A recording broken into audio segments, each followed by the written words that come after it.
Halo kawan-kawan semua, saat ini kita akan membahas mengenai decision making in uncertainty, pengambilan keputusan dalam situasi ketidakpastian.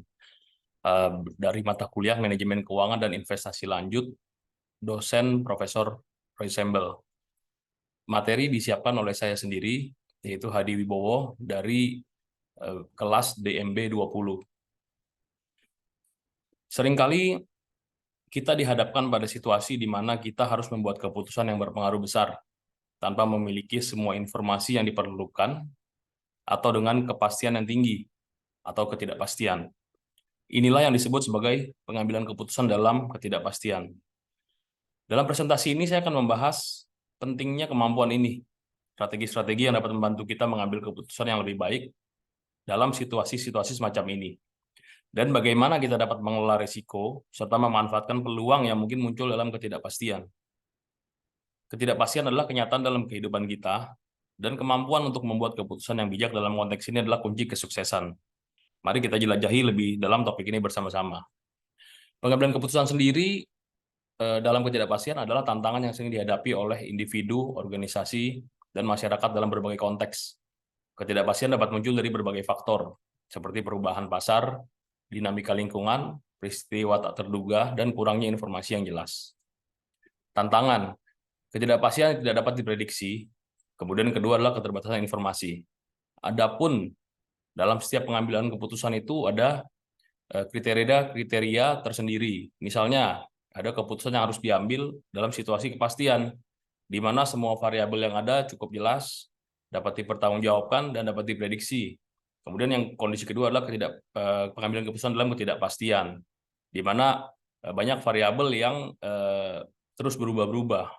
Kemudian yang ketiga ada juga situasi di mana pengambilan keputusan yang berisiko, variabelnya jelas, tetapi objektifnya atau tolak ukurnya yang tidak jelas. Teori-teori berdasarkan ilmu ekonomi yang ada dalam mengambil keputusan dalam ketidakpastian. Teori pertama yang cukup terkenal yaitu teori modal utilitas. Teori ini menyatakan bahwa individu tidak hanya memutuskan berdasarkan nilai moneter semata, tetapi juga mempertimbangkan utilitas subjektif dari setiap hasil. Dalam keputusan di bawah ketidakpastian, individu akan memilih opsi yang memiliki modal utilitas yang paling tinggi, menggabungkan peluang dan utilitas yang berpotensi. Teori ini pertama kali dikembangkan oleh John von Neumann dan Oscar Morgenstern dalam buku yang terkenal Theory of Games and Economic Behavior yang diterbitkan pada tahun 1944. Kemudian teori yang kedua adalah teori harapan utilitas. Teori ini menghubungkan utilitas dengan harapan yang diantisipasi. Dalam pengambilan keputusan di bawah ketidakpastian, individu akan menilai setiap hasil berdasarkan utilitas yang diharapkan. Ini melibatkan perkiraan peluang masing-masing hasil dan nilai utilitas yang terkait. Teori ini sendiri dikembangkan oleh Daniel Bernoulli dalam makalahnya Exposition of a New Theory on the Measurement of Risk pada tahun 1738. Konsep ini kemudian diperluas dan diperbaiki oleh banyak ekonom dan peneliti, termasuk John von Neumann dan Milton Friedman. Teori yang ketiga yaitu model asimetri informasi. Dalam situasi ketidakpastian, terkadang ada asimetri informasi antara pembuat keputusan dan pihak lain. Misalnya dalam transaksi keuangan. Salah satu pihak mungkin memiliki informasi yang lebih baik tentang situasi daripada yang lain. Model asimetri informasi membantu menjelaskan bagaimana keputusan dipengaruhi oleh ketersediaan dan pemanfaatan informasi yang berbeda. Model asimetri informasi pertama kali diperkenalkan oleh George Akerlof dalam makalahnya berjudul The Market for Lemons, Quality Uncertainty and the Market Mechanism pada tahun 1970. Konsep ini juga merupakan dasar teori pemenang hadiah Nobel dalam ekonomi tahun 2001. Teori yang keempat yaitu model portfolio. Dalam konteks keuangan, model portfolio memberikan panduan tentang bagaimana memilih aset investasi yang tepat untuk mengelola risiko dan hasil yang diharapkan.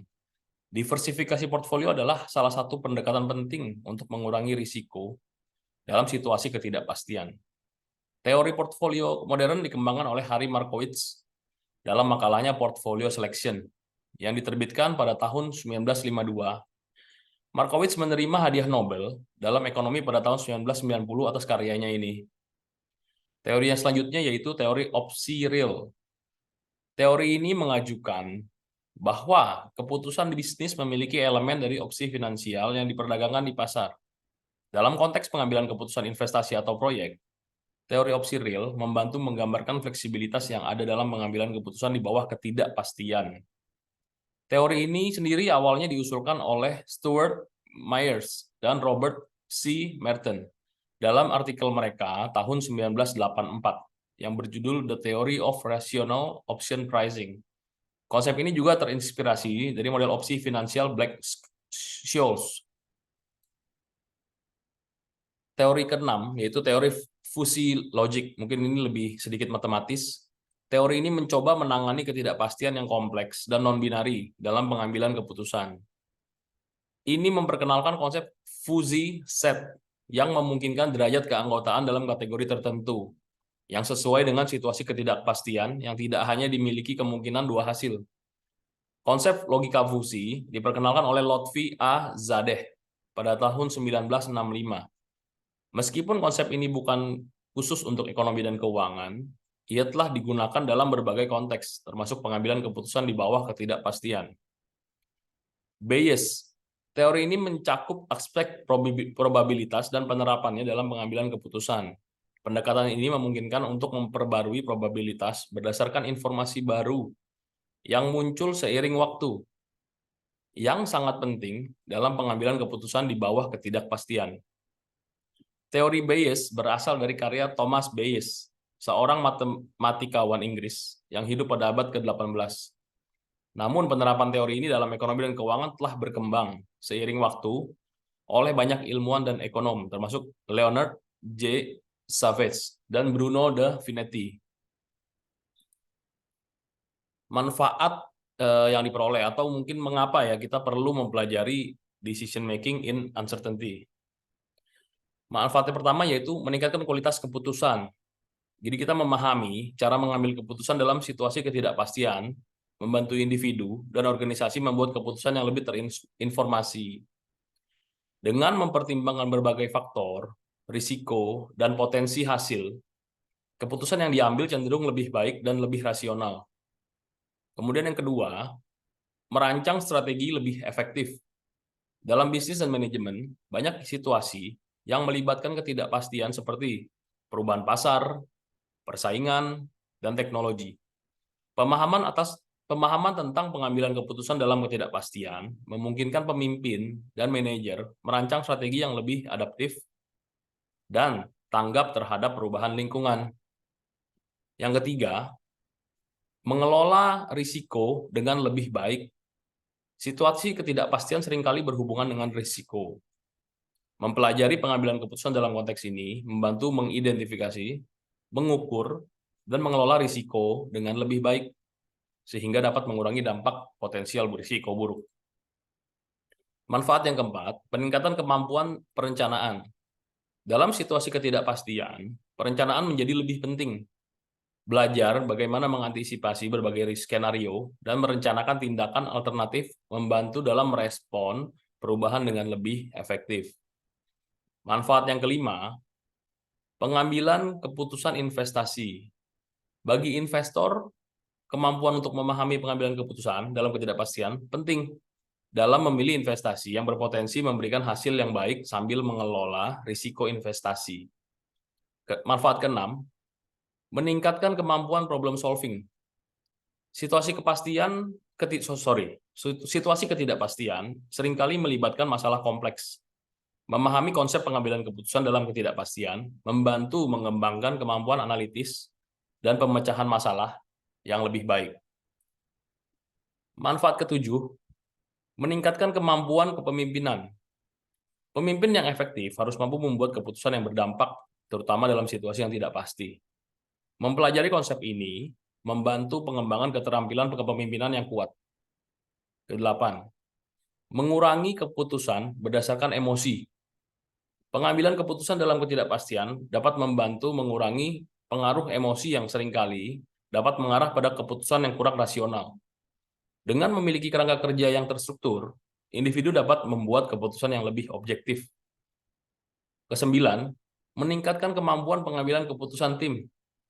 Bagi tim kerja, memiliki pemahaman yang kuat tentang bagaimana pengambil keputusan dalam ketidakpastian dapat membantu dalam mengkoordinasikan tindakan tim dan memaksimalkan hasil tim secara keseluruhan. Manfaat yang terakhir yang ke-10, last but not least, peningkatan kepercayaan diri. Memahami konsep dan strategi pengambilan keputusan dalam ketidakpastian membantu meningkatkan kepercayaan diri dalam menghadapi situasi yang rumit dan tidak pasti. Kesimpulan, pengambilan keputusan dalam ketidakpastian adalah proses penting yang melibatkan penilaian, analisis, dan pilihan dalam situasi di mana hasilnya tidak dapat diprediksi secara pasti. Situasi ketidakpastian dapat timbul dari berbagai faktor, seperti antara lain perubahan pasar, lingkungan, atau kurangnya informasi yang jelas. Dalam konteks ini, pemahaman tentang berbagai kriteria dan strategi pengambilan keputusan menjadi krusial.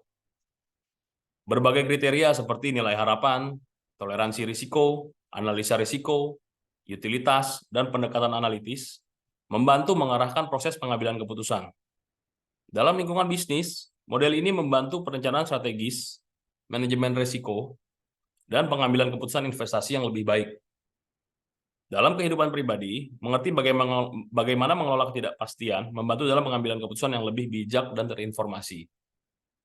Ketika menghadapi ketidakpastian, penting untuk mengakui bahwa tidak ada pendekatan yang satu ukuran cocok untuk semua. Makanya dalam slide-slide sebelumnya ada banyak sekali metode, bahkan di luar itu masih ada banyak lagi. Setiap situasi memerlukan penilaian yang berbeda dan penggabungan kriteria yang sesuai. Menerapkan konsep ini memungkinkan individu dan organisasi untuk merencanakan tindakan dengan lebih baik, mengelola risiko secara efektif, dan mengambil keputusan yang lebih adaptif dalam menghadapi perubahan dan kompleksitas. Dengan demikian, pengambilan keputusan dalam ketidakpastian adalah keterampilan penting yang berdampak dalam berbagai aspek kehidupan dan bisnis. Terima kasih atas perhatiannya. Kiranya apabila ada salah kata, ada kekurangan dalam presentasi ini, mohon maklum, dan mungkin dapat dilanjutkan dalam sesi yang selanjutnya. Terima kasih. Selamat malam.